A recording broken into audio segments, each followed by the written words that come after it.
શું તમારે પણ વાટીદાળના ખમણ બજાર જેવા નથી બનતા ઘરે? તો આ રેસીપી તમારા માટે છે. આપણે સ્ટેપ બાય સ્ટેપ શીખીશું કે વાટીદાળના ખમણ એકદમ પોચા કઈ રીતે બને અને ડચુરો પણ ના વરે. તો ચાલો સૌ પહેલાં અહીંયા આપણે જોઈ લઈએ. અહીંયા મેં 500 ગ્રામ જેવી ચણાની દાળ લઈ લીધી છે. એમાં આપણે 4 મોટી ચમચી જેટલા ચોખા નાખીશું એટલે સરસ 4 થી 5 પાણી આપણે દાળને ધોઈ લેવાની છે. આપણે સરસ 4 થી 5 પાણી દાળને ધોઈ લીધી છે અને આપણે આંગળીની ઉપર આટલું પાણી રહે એટલું આપણે પાણી રેડવાનું છે દાળમાં. તો એકદમ પરફેક્ટ રીતે આપણી દાળ પલળશે. જો આપણે ઓછું પાણી રેડીશું તો એને પલળવામાં થોડીક વાર લાગશે. એટલે આ ઢાંકી અને 4 થી 5 કલાક માટે રહેવા દઈશું, જેથી કરીને આપણી દાળ સરસ પલળી જાય. 5 કલાક જેવું થઈ ગયું છે અને આપણી દાળ એકદમ સરસ પલળી ગઈ છે. તમે જોઈ શકો છો કે એકદમ ફૂલીને ડબલ થઈ ગઈ છે અને આ રીતે તોડીએ તો આસાનીથી તૂટી જાય છે. તમે જોઈ શકો છો આ રીતે એકદમ સરસ ફૂલી જાય પછી આપણે હવે આનું પાણી નિતારી દેવાનું છે. બધું પાણી આપણે નિતારી દઈશું. આપણે બધું પાણી નિતારી દીધું છે. તમે જોઈ શકો છો આપણા ચોખા પણ એકદમ સરસ પલળી ગયા છે. ચોખા આપણે નાખીએ એટલે આપણા ખમણ એકદમ સોફ્ટ બને છે અને ડચુરો નથી વરતો, એટલે ચોખા થોડા અંદર જરૂરથી નાખવાના. તો ચાલો હવે આપણે આને એકદમ બહુ ઝીણા પણ નહીં અને બહુ કકરું પણ નહીં એ રીતનું આપણે પીસી લેવાનું છે મિક્સર જારમાં. આપણે દાળને મિક્સર જારમાં લઈ લીધી છે અને મેં આમાં દહીં નાખ્યું છે. એકદમ ખાટું દહીં લેવાનું અને આપણે જેટલી દાળ પલાળી હતી એટલી દાળની અંદર આપણે 1 વાટકી ખાટું દહીં નાખીશું. તો મેં અડધી વાટકી દહીં નાખ્યું છે આમાં અને આપણે જેમ પીસશું એમ અંદર નાખીશું. અને પાણી નથી નાખવાનું. જો આપણે પાણી નાખીશું તો બરાબર આપણી દાળ પીસાશે નહીં. આપણે એકદમ સરસ આપણી દાળ પીસી છે. તમે જોઈ શકો છો ઝીણી પણ નહીં અને વધારે જાડી પણ નહીં, એ રીતની દાળ આ રીતની પીસી લીધી છે. તમે જોઈ શકો છો. અને જો જરૂર પડે તો પાણી નાખવાનું. મને થોડી જરૂર લાગી હતી પાણીની એટલે મેં પાણી નાખીને પીસી છે. પણ પહેલાં ડાયરેક્ટ પાણી નહીં નાખી દેવાનું, પહેલાં પીસવાનું અને પછી આપણને જરૂર પડે તો પાણી નાખવાનું. હવે બધું બેટર આપણે એક બાઉલમાં કાઢી લઈશું. આપણે બધું બેટર એક વાસણમાં કાઢી લીધું છે. તમે જોઈ શકો છો કે મેં કઈ રીતની દાળ પીસી છે. આ રીતની જ આપણે પીસવાની છે. અને જો તમારી પાસે ખાટું દહીં ન હોય તો તમે લીંબુના ફૂલ પણ નાખી શકો છો 1 ચપટી જેટલા, જેથી કરીને તમારું બેટર સારું એકદમ મસ્ત ફર્મેન્ટ થાય. તો આપણે આને ઢાંકી અને આખી રાત માટે ફર્મેન્ટ થવા માટે મૂકી દઈશું, જેથી કરીને આપણા ખમણ એકદમ સરસ પોચા બને અને આપણાને ડચુરો પણ ના વરે. તો આપણે ઢાંકી અને આખી રાત માટે મૂકી દઈશું. જો ગરમી હોય તો તમારે કંઈ ગરમ જગ્યાએ મૂકવાની જરૂર નથી, પણ જો ઠંડીમાં તમે બનાવતા હોય તો કોઈ ગરમ કપડું વીંટી અને પછી આપણે મૂકવાનું છે, એટલે એકદમ સરસ આથો આવી જશે. આખી રાત માટે આથો આવવા માટે દાળ મૂકી દીધી હતી. ચાલો જોઈ લઈએ કે આથો આવ્યો કે નહીં. તમે જોઈ શકો છો કે એકદમ સરસ મજાનો આથો આવી ગયો છે આપણી દાળમાં. કેટલો મસ્ત આથો આવ્યો છે. આ રીતે એકદમ સરસ આથો આવી જાય એ રીતનું આપણે કરવાનું છે. ચાલો હવે આપણે આમાં મસાલા કરી લઈએ.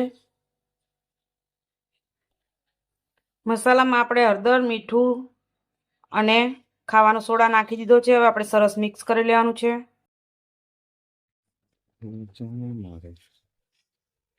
આપણે બધું સરસ મિક્સ કરી લીધું છે. તમે જોઈ શકો છો અને કેટલી સરસ આ રીતે ફૂલી ગયું છે. જો આથો સરસ આવ્યો હશે તો જ આ રીતે ફૂલશે. ચાલો આપણે એક થાળીમાં તેલ લગાડી લઈએ. બધું બેટર આપણે તેલ લગાવેલી થાળીમાં નાખી દીધું છે. હવે આપણે આને ફટાફટ બાફવા મૂકી દેવાનું છે. અહીંયા મેં પાણી પહેલેથી જ ગરમ થવા મૂકી દીધું હતું. હવે આપણે એમાં આ થાળી મૂકી દઈશું અને આપણે ઉપરથી બીજું વાસણ ઢાંકી દઈશું.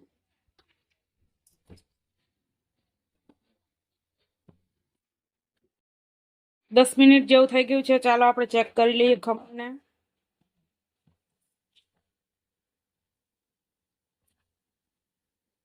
તમે જોઈ શકો છો એકદમ સરસ આપણા ખમણ ફૂલી ગયા છે.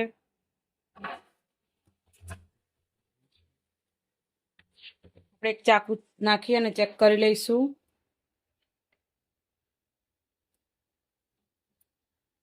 તમે જોઈ શકો છો એકદમ સરસ સાપ આવે છે ચાકુ, એટલે આપણા ખમણ સરસ ચડી ગયા છે. આપણે હેઠે ઉતારી લઈશું. આપણે આડા અને ઊભા કાપા કરી લીધા છે.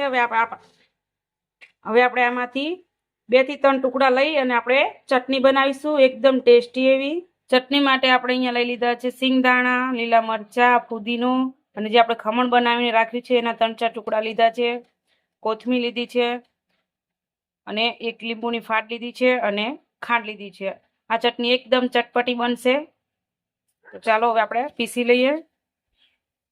આપણે સ્વાદ પ્રમાણે મીઠું અને સંચળ પાવડર પણ આમાં નાખી દીધો છે. હવે આપણે એકદમ સરસ ઝીણી પીસી લઈશું ચટણીને. આપણે ચટણીને એકદમ સરસ ઝીણી પીસી લીધી છે, તમે જોઈ શકો છો. અને અત્યારે આપણી ચટણી જાડી જ છે. ખમણમાં થોડી પાતળી ચટણી જોઈએ એટલે આપણે પછી આપણે જેટલું પાણી જાડી પાતળી રાખવી હોય એ પ્રમાણે આપણે પાણી નાખીને જાડી પાતળી કરીશું. હવે આપણે ખમણનો સરસ મજાનો વઘાર કરી લઈશું. વઘાર કરવા માટે મેં અહીંયા 2 પાવરા મોટા ભરીને તેલ લઈ લીધું છે.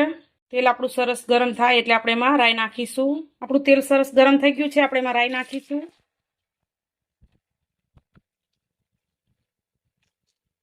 આમાં રાઈ થોડીક વધારે નાખવાની હોય છે. 1 લીલા મરચાને ઝીણું કટ કરીને નાખી છે, નાખી દઈશું. હિંગ નાખીશું અને ગરમા ગરમ વઘાર આપણે આપણા ખમણ ઉપર રેડી દઈશું. જીરું નથી નાખવાનું? જીરું નાખી ચાલશે.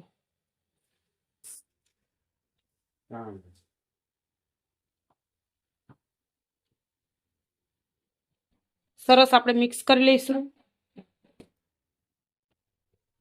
તો તૈયાર છે આપણા એકદમ ટેસ્ટી એવા વાટીદાળના ખમણ, જે ઝટપટ બની જાય છે. એમ તો ના કહેવાય, પણ થોડીક વાર લાગે છે, પણ ટેસ્ટ એકદમ 1 નંબર છે. એટલે એક વખત આ રીતે વાટીદાળના ખમણ જરૂરથી બનાવજો અને મને કોમેન્ટ કરીને કહેજો કે તમને મારી આ રેસીપી કેવી લાગી. અને જો તમને મારી આ રેસીપી ગમી હોય તો લાઇક, શેર ને સબસ્ક્રાઈબ કરવાનું ભૂલતા નહીં. તમે જોઈ શકો છો કેટલા જાળીદાર આપણા ખમણ બન્યા છે.